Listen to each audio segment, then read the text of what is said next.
My name is Josh Fears. I'm the director of CITRIS at the University of California Merced. And it's my distinct pleasure today to introduce the speaker for the CITRIS Research Exchange. Some of you know this, but I was surprised to find out this is the 12th year of the CITRIS Research Exchange seminar series, which has been a tremendous asset to all the CITRIS campuses.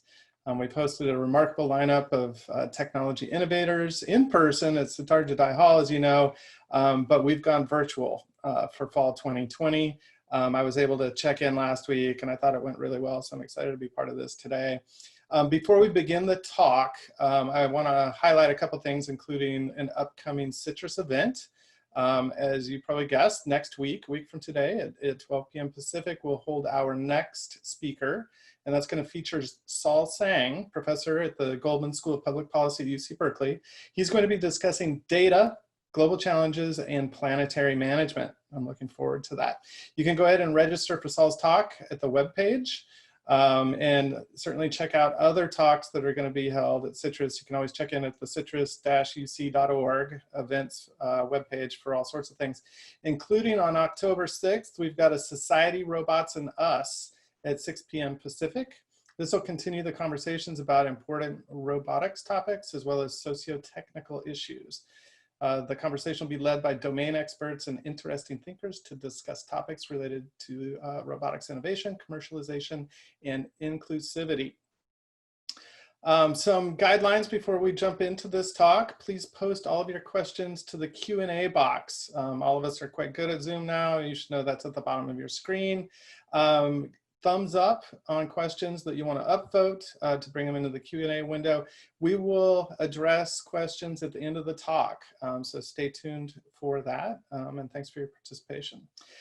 Today, we are joined by Professor Sarah Kurtz, who's at the UC Merced Materials Science and Engineering Department.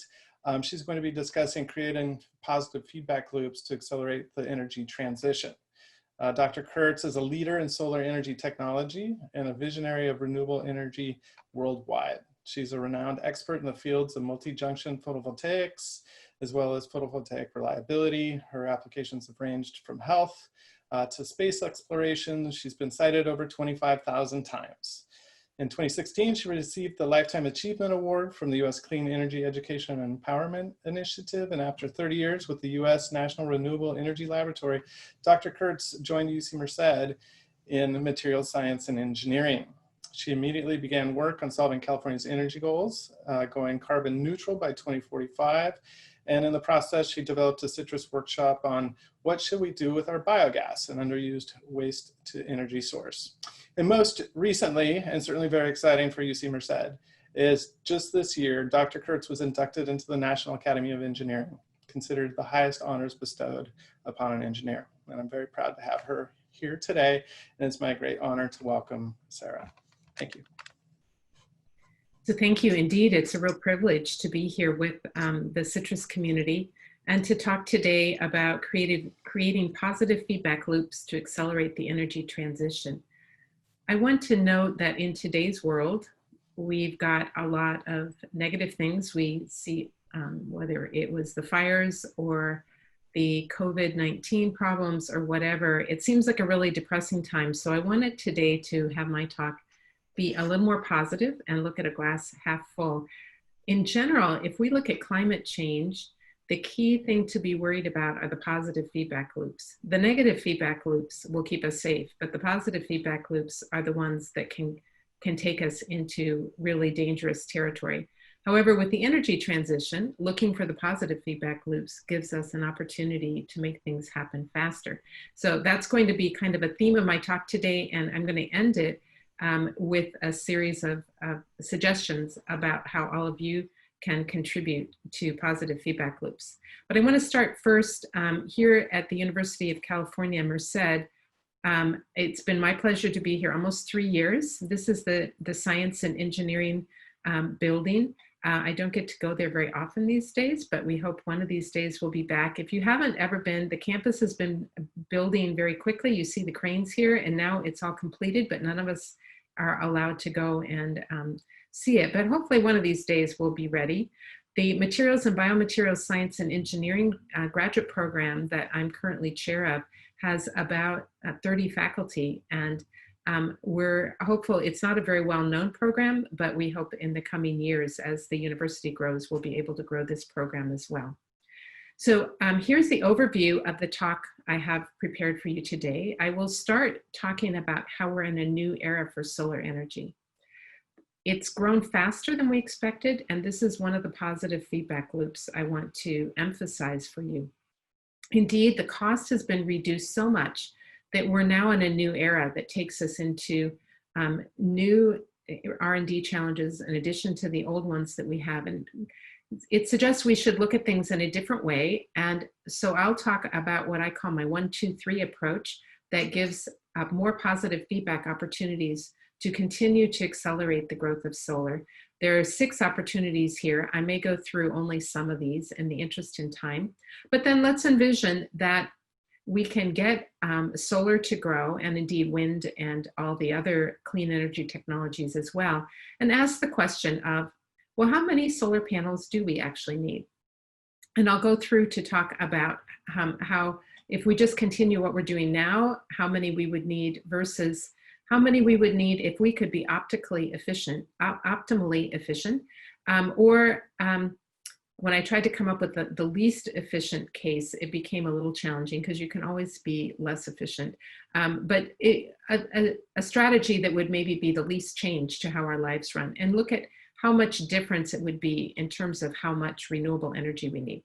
And then I will end, as I noted before, of things you can do to start your own positive feedback loops to contribute to the clean energy transition. This graph shows the cumulative installed solar capacity. I will use PV here. PV stands for photovoltaic, which can essentially be considered to be solar energy, but it's a little bit shorter in general. Back in 2002, the prediction was that solar wouldn't be worth much. But as the time went on, what we found is that the historical growth curve has been much faster than would be expected. And I would assert that this has come, there was enthusiasm about solar energy in the first place because it's just kind of a nice thing. You can put it out there, it generates electricity, it's clean, it doesn't make noise, it doesn't get in your way. Well, maybe it gets in your way sometimes, but it's compared to things that make air pollution or whatever, it's a very nice technology. That resulted in favorable policy, which then encouraged increased deployment, which then led to lower costs, which then led to more enthusiasm. And this loop is what I would assert enabled us to grow so much faster than what had been predicted. And indeed, the prices have come way down. In about the 2007 timeframe, the prices were about a factor of 10 higher than what they are today. And looking now at the big picture, the world electricity generation as a function of the year. Now, this is a logarithmic graph, but you can see the relative growth rate of solar and wind have been much faster than the relative growth rate of the overall electricity use and the other technologies. Indeed, in California, solar has been growing very rapidly. Here we have the monthly solar fraction of electricity generation in the state of California. The dash data are the monthly data, so you get more in the summer and less in the winter. But then if you look at the annual fraction, you can easily average that over the year. You can see it's been going up. And indeed, if I look at the last 12 months that I could find data for, here, about 22% of the electricity generated in California has been from solar. That's actually pretty impressive. Most places in the world, I will show you shortly, are closer to 2 or 3%. Now, thinking more about now when we get that much electricity on the grid, what does it mean? Here's an example of a day in 2008. This was a weekend day when the sun was shining brightly, but the loads weren't very high because it wasn't all that hot. So we didn't run much air conditioning that day. And you can see that between the wind and the hydro and the geothermal and solar, that the renewable electricity was actually, if you combine this with this purple band at the top, which is the hydro, you can see that actually the vast majority of the electricity in the middle of the day was coming from renewable electricity.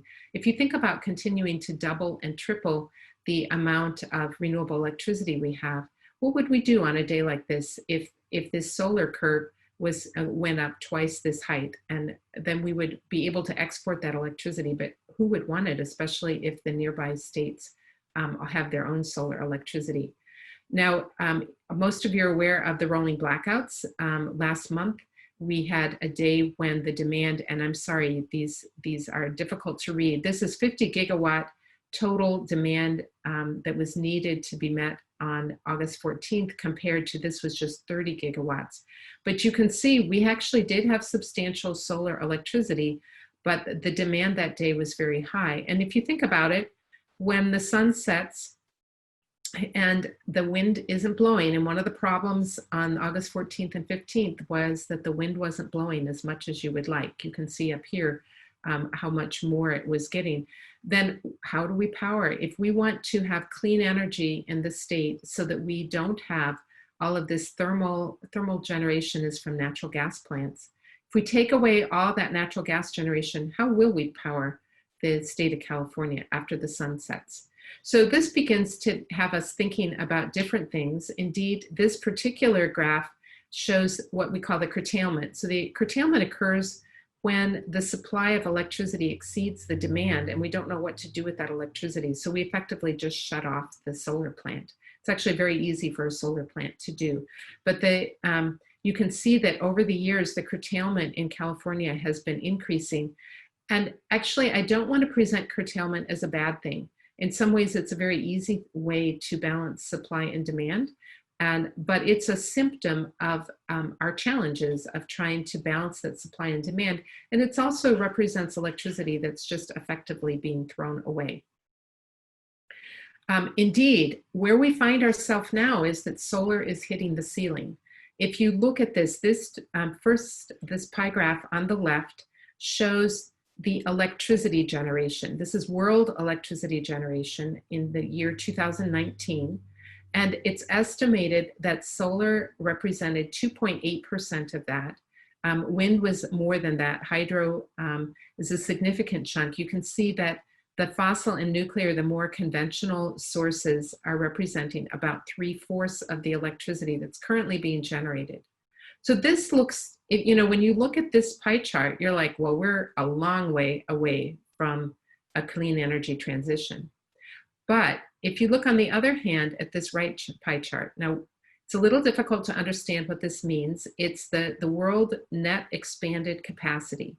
So that looks at, if you look at how many terawatts of electricity generating capacity you have installed, and you break that out by the different fuel types, and then you compare the year 2019 with the year 2018 to see which of them increased the most. What you find is that solar actually was the one that increased the most. And indeed, if you look, this other here is things like geothermal and biomass as well.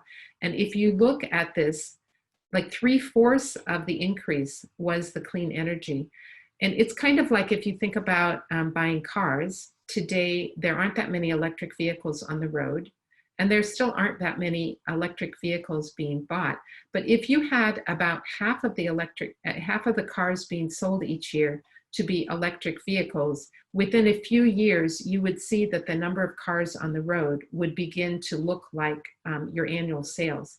And so this picture tells you, this is like what the annual sales are. And so although this one looks here like solar's a long way away from doing anything useful, if you look at this picture on the right, you see that actually doubling solar is going to be difficult now, because if you doubled all these renewables, there isn't more room on the pie chart. So you would have to actually begin to actively shut down all of the fossil and nuclear plants, which is actually something that some people suggest doing. And as they get older, you'll have to do that. But it becomes now more difficult to increase the fraction of the expansion, because we're hitting the ceiling. To go bigger than what the demand for electricity is, it becomes difficult. But what this shows is that renewable energy is really poised to become the mainstream technology, because this pie chart on the right is a picture of what tomorrow will look like. So when I talk about a new era for solar, it's because we've moved from being a very small amount to being a large fraction of the added capacity. I'd like to talk next about the positive feedback opportunities to continue to accelerate the new growth. And I call this the 1, 2, 3 approach, because number one, we need to do renewable electricity. Number two, we need to do electrification. And for this, think about, this is transitioning our cars, the internal combustion engines, over to electric cars, either powered by batteries or fuel cells. It can also mean heat pumps, which can replace just the natural gas. And if you want to think about this, the importance of the electrification, it comes back to that the electrification turns out to make us much more efficient. That's one of the most key things, and I'm going to come back to that a little bit later in the talk. Then the third is what I call the flexible grid. And this is a whole long list of things. It includes storage, it includes demand management, all kinds of things will go in there, but you need to be able to balance the supply and the demand. If you have a natural gas plant, you can kind of just go over and turn the natural gas plant on or turn it off according to whether you need its electricity. But when you're using solar and wind, when the sun is shining, you have a solar electricity. When the sun's not shining, you don't have solar electricity. And similarly, when the wind is blowing, you have it, and when the wind is not blowing, you don't have it.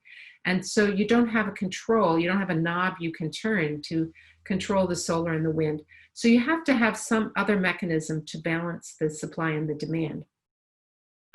What I'd like to assert here is that if we consider these three elements of how we're going to transition the electricity grid, each of these red arrows represents a possible positive feedback loop. And the world's going to need all three of these. We've made great progress on this one. And as I showed you before with the curtailment, that increased curtailment is a symptom that the flexible grid part is not keeping up. So my next 6 slides focus on each of these individual red arrows. And the first one here is that if we were to electrify, that will increase the demand for renewable electricity. And I just showed you on the pie chart about how adding more solar is going to be difficult. But if you increased the demand, then there would be more new solar plants installed, and there would be therefore more request to install more electricity, and therefore provide an opportunity for solar and wind.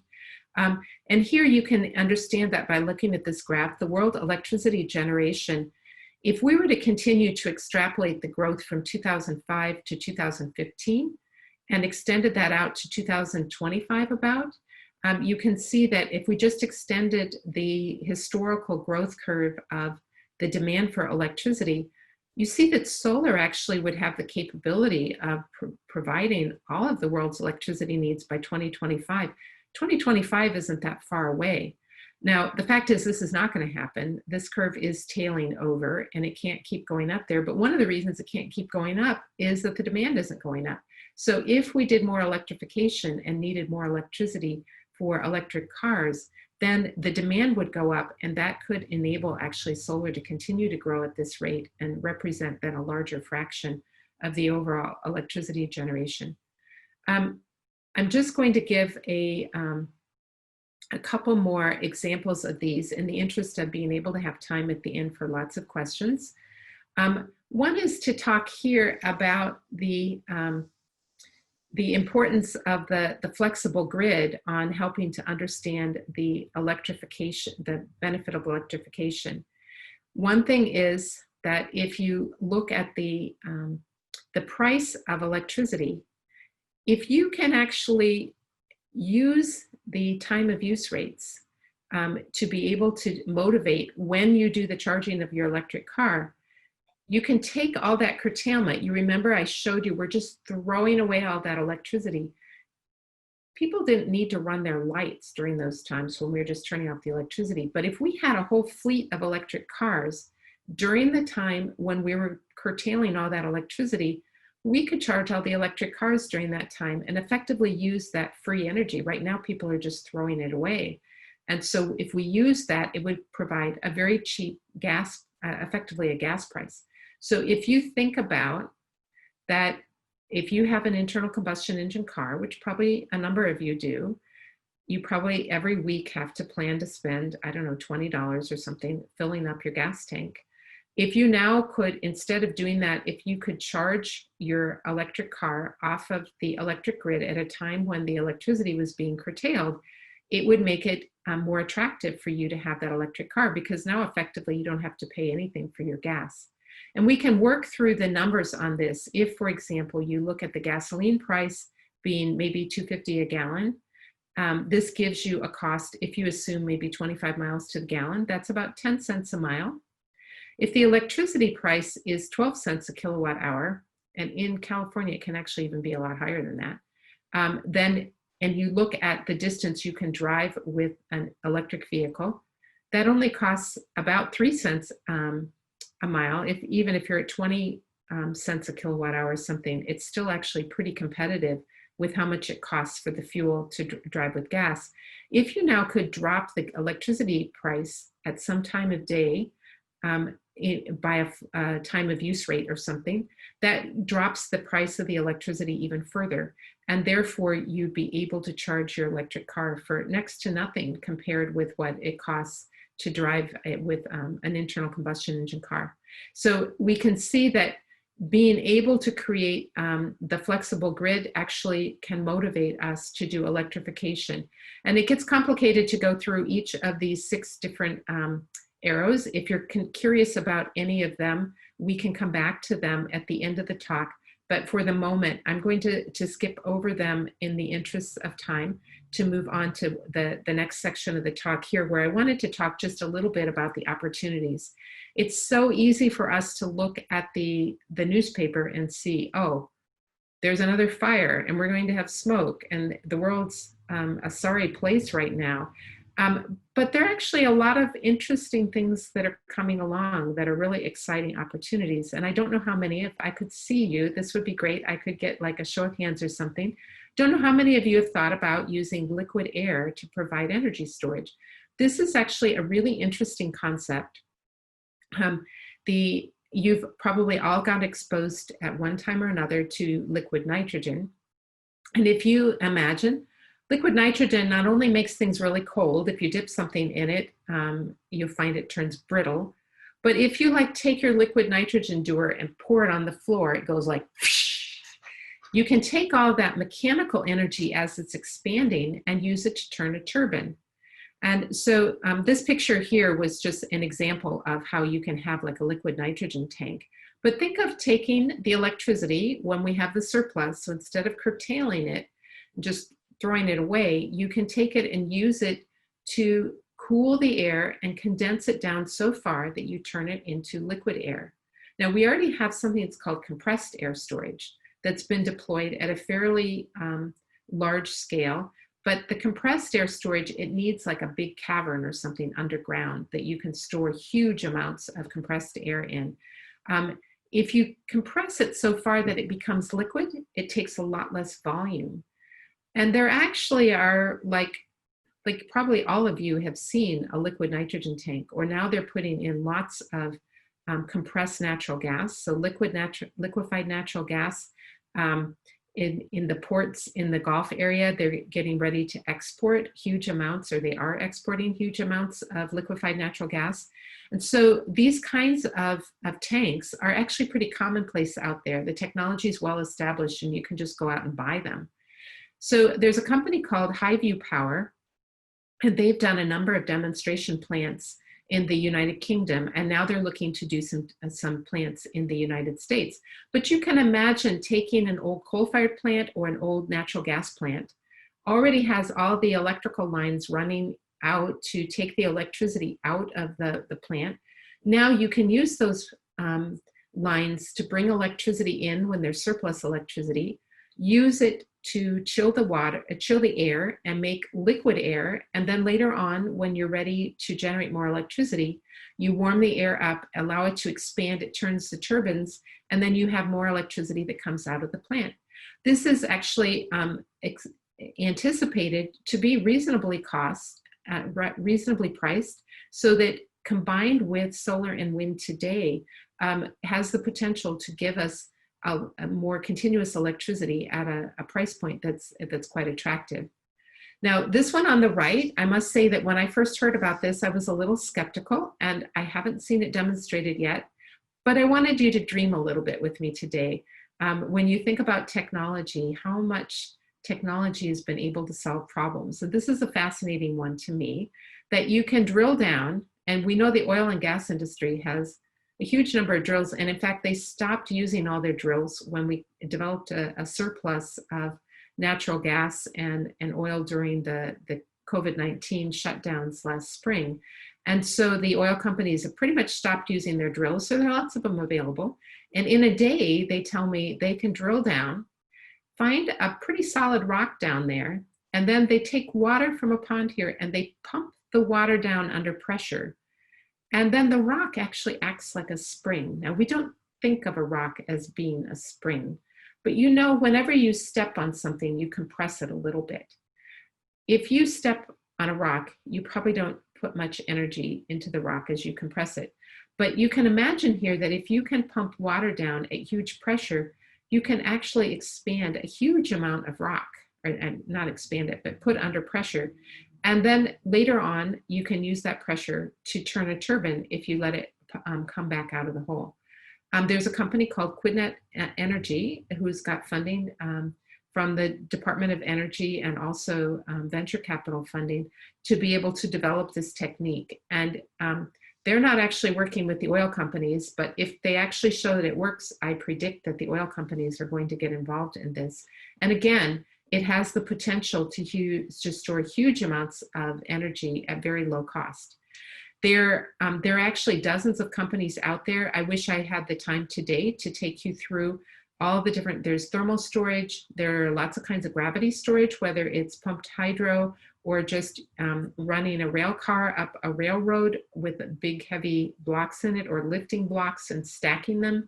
And of course, batteries are the main one that's driving things right now. The battery prices have come down, way down. So there are dozens of companies investing in new storage technologies. There's a lot of R&D opportunities for those of you who are looking for a career in a new research direction. There are a lot of opportunities here. But in the end, a key thing here is positive feedback mechanism. When new players get involved, things can really take off. So for example, if you got the oil industry just decide they're going to take their huge resources and put them into doing storage, they could really change this overnight. Another one that is an interesting concept that I was introduced to by Eli Yablonowicz, who's a professor at UC Berkeley. Probably some of you know him. You know, it's considered out there that we have a shortage of land, but when you think about it, the US farmers really like to grow corn with the idea of using it for ethanol. About 40% of the corn that's grown today is used for ethanol.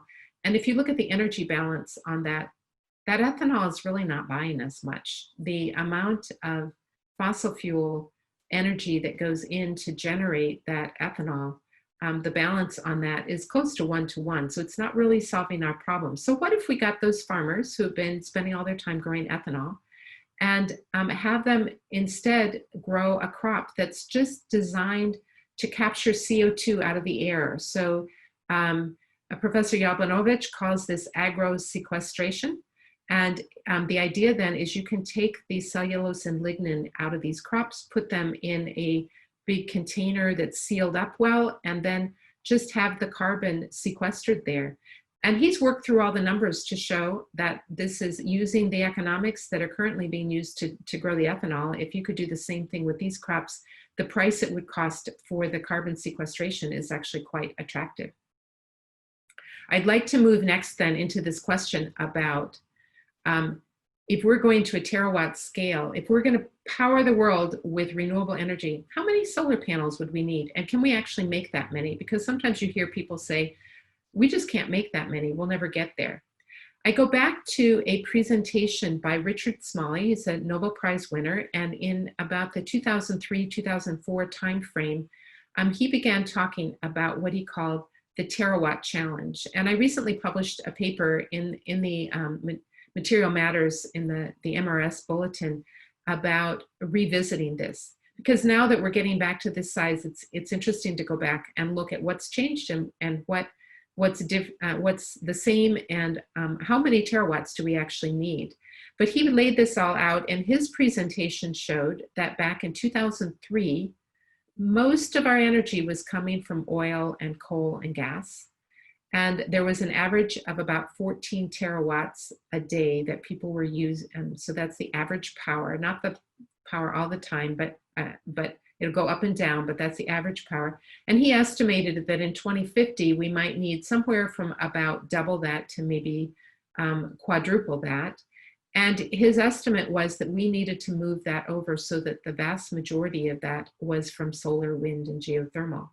So I note that we now have the capacity to generate a terawatt. If you could get the sun to shine everywhere at once in the world, which is not going to happen, but if you could do that and get all of the solar and wind plants that are installed to generate at the same time, we would have now more than a terawatt coming from solar and wind. So now I'm looking to revisit this, and the strategy I'll use here to begin with is to estimate how many people and how much energy do we need per person. And then you take the product of those, and that will tell you how many terawatts we need. And then I'm going to look at how easy it would be to generate that amount.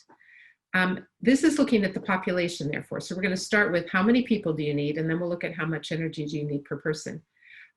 It's very useful that the world population growth is slowing down. So if you look at the fertility rate for the world here in the dark line, and you can see it, we've got an example country from each different continent here, and you can see that the world is getting close to this dashed line here in black is the fertility rate that's estimated to give you zero growth for the world. And we're actually approaching that now. But you can see that if we look at the year 2050, and I chose the year 2050 somewhat arbitrarily, it's a ways out there, but not so far away that we're totally extrapolating. You can see that we expect to have about 10 billion people in 2050. Now we can also look at how much energy is being used per person. And the units that you can get this if you use the EIA table are over here in million BTUs per year per person. But over here, to be able to compare it to Smalley's numbers, it's a little bit easier to look at the per capita energy intensity, which is the power consumption in terms of kilowatts per person that's being used. You can see North America uses a lot. Africa hardly uses anything compared to what North America uses per person. But it's interesting to see that worldwide, the number hasn't been changing a lot. It's going up a little bit. And if we extrapolate this out to 2050, which would be someplace over here, we can see that it would be about 3.2 kilowatts per person. And I put an uncertainty bar there of about 0.5 kilowatts. So somewhere in this range here, when we look at where this will be over here. And improved energy efficiency brings this down, and increased standard of living in Africa is going to bring this up. Asia's already been coming up. If you multiply then the 3.2 kilowatts per person times the 10 billion people we'll have, you end up that we need about 32 terawatts, maybe plus or minus 5 terawatts. And indeed, you remember that Smalley suggested it might be in the range of 30 to 60. So this is pretty similar. But then I asked the question, what if it's more efficient? Or what if we got less efficient? How much would we need then? So I first look at this question about electrification can actually triple the efficiency. So here we've worked through the numbers of if you have an internal combustion engine vehicle, this is your standard car, what you find is that only maybe about a fourth of the energy is going into moving the car. You have a lot that goes into loss of the heat loss and some into loss in the brakes. And the way to think about this is if you have a car, you know that in the front of the car, there's a radiator. That radiator is there to dump a lot of heat. And so it's put in the front of the car. I don't know if you thought much about this, but it's put in the very front of the car so that when you drive down the road, the air will blow over that radiator to cool it, because the engine is generating so much excess heat, you have to get rid of it somehow. So the question is, do we really need that excess heat? If we replace that vehicle with an electric vehicle, the electric vehicle doesn't have the radiator up front because it doesn't have that thermal loss. The electric motor is just a lot more efficient. And if it uses regenerative braking, we won't have the brake loss. Now, if you have an electric vehicle and you charge it from electricity that was generated in a conventional power plant, you may find that that power plant, so this is, if it comes from solar, then we just use that electricity directly. But if we use the electricity from a power plant, effectively that power plant has a big radiator. It's not maybe the radiator in your car right now, but there's a big radiator effectively at the power plant that's dumping all that extra thermal energy. So we don't gain as much if effective, especially if we're working from an inefficient electricity generation system. But if it's fairly, if you can get the electric vehicle and charge it from solar or wind electricity, you actually reduce a factor of 3 or 4 the amount of energy that's needed to move that vehicle. Similarly, if you replace a gas furnace with a heat pump, here HP stands for heat pump, and if you look at driving that heat pump from solar electricity, again, if that, typically you can get a coefficient of performance of about 3. The heat pump can pump about 3 kilowatt hours for every kilowatt it uses. And so now we improve our efficiency by like a factor of 3. People typically are talking about energy efficiency, like in buildings or something, and they're talking about maybe improving 1% per year. Here we're talking about a factor of 3, which is like, 70% in just by changing this one, by the electrification.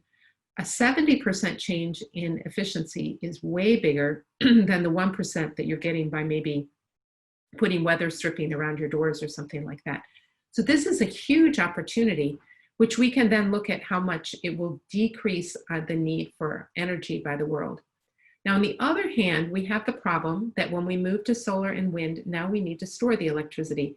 And if the sun doesn't shine, because the sun doesn't shine at night, we're going to have to store the energy. And what you find is that when you take the electricity, put it into some other form of storage, and then bring it back to the electricity, you may lose a lot. And depending on how efficient or inefficient that storage mechanism is, we may need now more storage or more energy to run the world.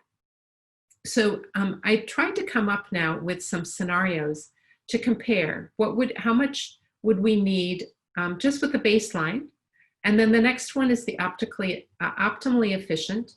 And I note that I've made 2 assumptions here to how to get to the most efficient scenario you can imagine. One is that we electrify everything in sight. And this brings us about a factor of 3 benefit. And then also we assume here that we don't need any storage. Now, what that means is that the energy has to go to the final end product immediately. That may be very difficult to arrange. I want to be clear that I'm not thinking of this as a practical scenario.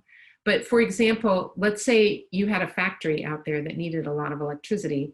You could run it on days when we have plenty of electricity, and then just give everybody a vacation on the days when we were short on electricity.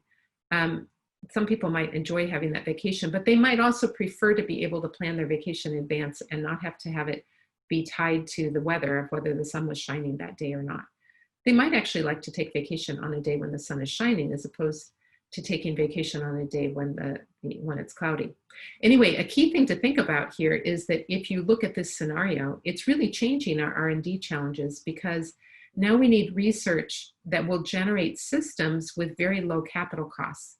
Because instead of being able to run those systems 24/7, which is, anybody who runs a factory will tell you it's more economical to run it all day long, every day. But if we just decided to run it when there was good daylight and only on sunny days, now we're going to need to have a factory that's so low in price to install it that you don't care if you don't run it all the year. So it's a different kind of R&D challenge than when we're trying to just look at the price of the final product. Then the other scenario I wanted to look at, I spent quite some time trying to figure out how you come up with the inefficient scenario. And in the end, I just said, hey, how about if we just keep all of our current infrastructure? That would be a lot easier for everybody. Keep your internal combustion engine car, keep your gas stove, keep your gas furnace, keep everything the way you have it now. And let's just set up our solar and wind systems so they can power a system that can take CO2 out of the air and make hydrocarbons out of it. This is just, one way that you could think about doing this, but it gave me something that at least people can identify with. It won't disrupt our lives nearly as much as if everybody has to buy a new kind of car and replace their current gas furnace with an electric, with a heat pump and everything. That's much more, and people actually really like gas stoves. If you've used a conduction stove, that actually can work very well, but in general, people don't want to get rid of their gas stoves. So if we did this, what we're going to need then is a very massive investment in taking an efficient process that would take CO2 into, say, a liquid fuel that we could then put into our cars. So with those three scenarios, we have the baseline. So the baseline I'll call 100%. The most efficient would require, by my estimation, 37% of the energy we would need in the baseline. And if we went to use the current infrastructure, and we wouldn't have to store all of it, we could use some of the electricity right away. But if we would increase the amount of energy we would need by close to a factor of 2. And so then you can see, and actually Smalley's range of 30 to 60 is pretty close to this range I have here. He didn't envision the possibility of electrification coupled with being able to use all the electricity directly. The fact is we're going to have some storage. So this is probably not very plausible. You can then do a quick calculation. If you assume that solar supplies 50% of the energy, how many panels would you need? And what I can show you here is if you take the historical growth rate of the solar industry and put it to extrapolate that out, you indeed can hit all of these three targets without any problem. Now the growth is slowing down right now, and if we end up going slower here, it may be difficult to hit the target in the end, but we can definitely make it. So in the final minutes of this, I wanted to talk more about things. I gave a talk at UC Berkeley actually last February, and somebody, or maybe it was March, somebody asked the question of, what is something I could do? And especially in the days of COVID, I wasn't really sure what to say, but so I thought about that in the last month. And here are some things you can do. I view this as mainly a matter of decisions of when you're making a big decision. So if you're going to buy a car, and you don't necessarily need to buy a car, but if you decide to buy a car, buy an electric car. It could be either a battery or a fuel cell car. And what you find is this will start a positive feedback mechanism. Like, you buy the car and then have one of your friends ride in it, and your friend goes, oh, this is a really fun car. Maybe I'll buy one of these. Then we get more EVs sold, both because you bought one and because your friend bought one. And that brings us lower costs. And when electric cars become cheaper than internal combustion engine cars, I already showed you, I hope I convinced you that they're cheaper to operate. So if they were cheaper to buy up front, and they're actually really a lot of fun to drive, why wouldn't everybody buy one? And in the end, we'll have to get fuel cell vehicles to be able to drive long distances maybe, or find a way to charge for long hauls. But in general, getting involved in adoption of electric vehicles, you can start a positive feedback mechanism there. Another is to buy smart appliances. You can get a programmable thermostat as an example. You can also get other programmable appliances. And then sign up for time of use rates. If you haven't seen how these work, you get cheaper electricity during the off-peak time, then you have to pay more during the peak time.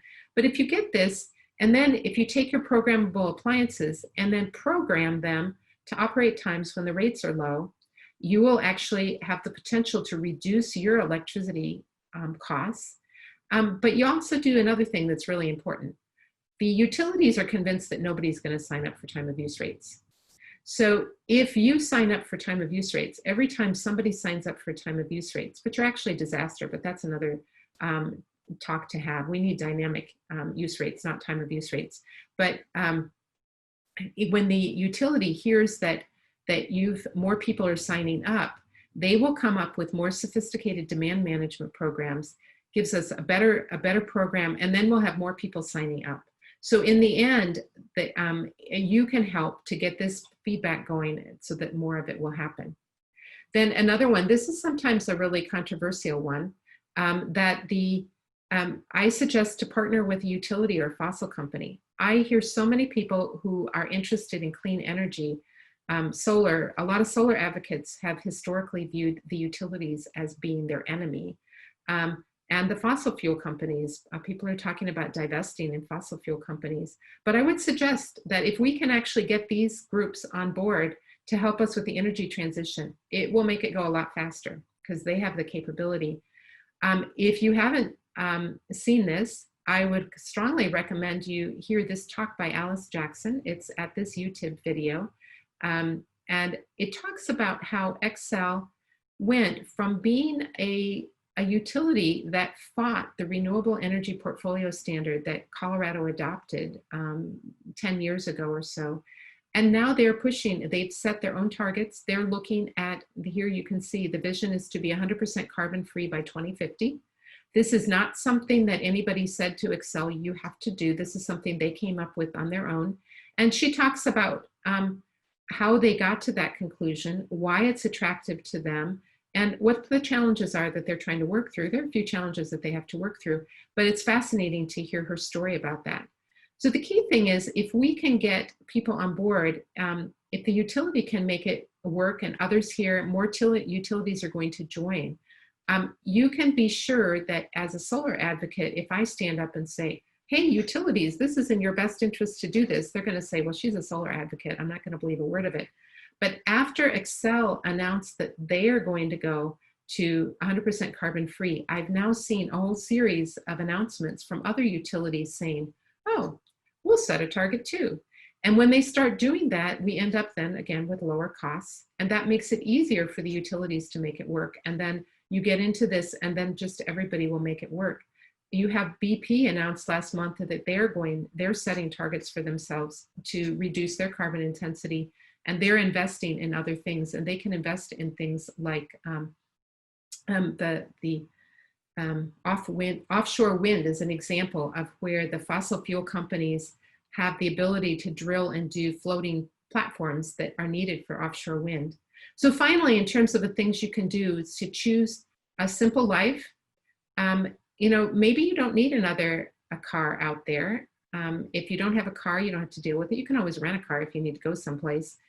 Choose a life that values your friendships and fun and beauty over having a lot of things. And this will help us to move to a world, both that you'll be happier probably, and a world that uses less energy. So just in summary, closing thoughts, I've talked with you about how the positive feedback can accelerate the energy transition.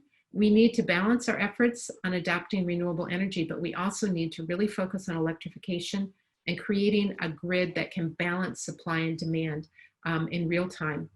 I've noted that the size of the Terawatt challenge will depend on our choices about how much we do electrification and how we arrange to do the storage. Can we go ahead and show water that we can use for air conditioning later rather than storing the energy in a battery and then needing to run the air conditioner later? All of those things will be important. And I want to emphasize for all of you, there are lots of opportunities. I've been around a long time and I really marvel at how technology can solve our problems. I'm not sure how technology is going to solve the problem we have right now with the polarization, and that you get two different views of the world based on our social media. But there are a lot of opportunities for you to have a positive impact. And the thing I'd like everybody to think about, the beautiful thing about renewable energy, the more you use it, the cheaper it gets, and that paves the pathway to prosperity for the whole world. And here's a nice picture to leave you with, taken here in Merced across the Lake Yosemite that's just on the road from the university. And thank you for your attention.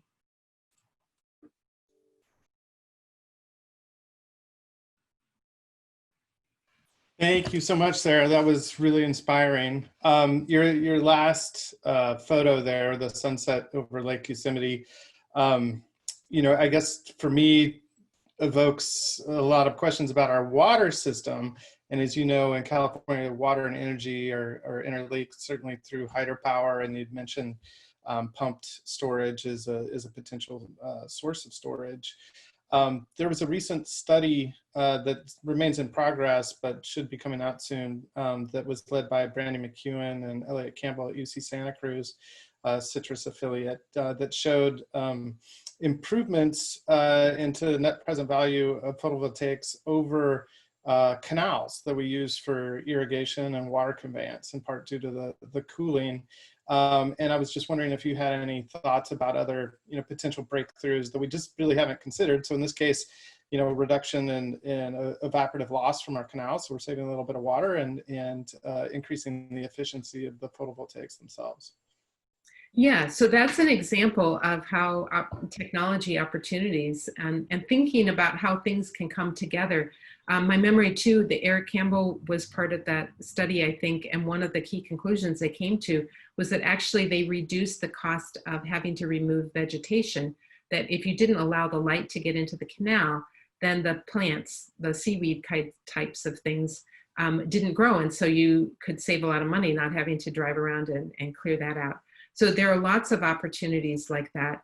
What you can find, for example, here at UC Merced, I understand that one of the new buildings that was built was without a gas furnace, and they found that they use a heat pump to control the temperature in using the ground as the resource, the storage, and that they actually saved like $1 million by not having to put a forced air system through the building.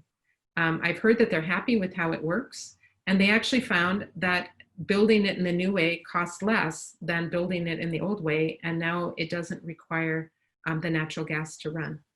So yes, there are many examples like that. Yeah. So I think all of us in California have been, rightfully alarmed by wildfire and a number of other climate impacts that have overtaken our state and certainly the globe. And we saw, with some of the most recent fires, some impacts to hydropower development and certainly to the transmission system itself. And that coincided, with some of the rolling blackouts and so forth. I guess I'm wondering how, to me, that suggests that perhaps more distributed energy systems and microgrids and more decentralized approaches to energy independence would be better. But in your case, you're suggesting through increased electrification and a more flexible power grid that interconnectivity is really the solution. So I'm just wondering how we balance the vulnerability of our infrastructure with the need for more infrastructure. So this is actually a very complicated question, but let me see if I can make some sense out of it. If you look historically at the studies that have come out there, in general, the idea of using transmission has almost universally been shown to be the cheapest way to balance supply and demand. And in fact, I once went to a workshop that was sponsored by a group from China who was suggesting that we should actually connect China and the United States over the North Pole so that when the sun was shining in the US, we could power electricity to China, and when the sun was shining in China, you could power electricity to the US. Somehow I don't think that that's in the cards. But anyway, what I observe happening is, and it's interesting to me, and this is the advantage of being older, that I also once had a coworker who gave a talk to a solar audience about why wind beats solar. And he was saying, well, at midnight in the state of California, the sun is shining no place, but there's always wind blowing someplace. So he's saying wind is better, but now he says actually the conclusion is that solar beats. The conclusion that transmission would beat storage is because the transmission is cheaper than storage. However, storage prices are coming down. All of you are very aware, I think, of lithium-ion batteries and how much that's changed the world. As the cost of storage comes down, it will become more and more feasible that as you do that comparison between bringing in transmission lines to bring in the resource from a wind farm that's far away or whatever, the balance is going to shift towards storage. And as we're able, if we could get to the point where you could get a storage facility that sat in your house, maybe it's a flow battery or something, I don't know. But if you could get it so that you had panels on the roof and you were able to cost effectively store enough energy to be able to get you through the worst week of the year, then definitely it's better to do that. And then you don't have to worry about all the power lines and all of that kind of thing. We're not there yet, but we can hope that we will get there. And of course, a key question is, what role will hydrogen play in that? Hydrogen might turn out to be the answer that we need for that. Okay, so we have two upvoted questions here, one more technical, another one a little bit more policy based. The technical one, over time to 2050, we might have a reasonable hope that fusion-based electrical power generation will become feasible. How could this fit into your analysis? Well, certainly if fusion it gets to the point where we can use it, that would be a fantastic solution. They've been talking about fusion since, so you probably noticed by looking at me, I'm a little bit older. I graduated back in I graduated from college back in the 70s, and they were talking about how fusion was going to save the world then. I think they're making more progress now, but I don't have the sense that it's ready to scale in time. But if it did, that would make a huge difference, because that would have the potential, I hope, to be dispatchable. Was that the end of the question? Was there another one? No, there are a few more. One of the top questions here is around the people that are least likely to access renewable energy, thinking of people who don't own their homes or the appliances in them, who don't drive electric cars, et cetera. These are disadvantaged communities. What sorts of policy interventions would serve California's most economically disadvantaged to directly benefit and transition to a clean energy life? So first of all,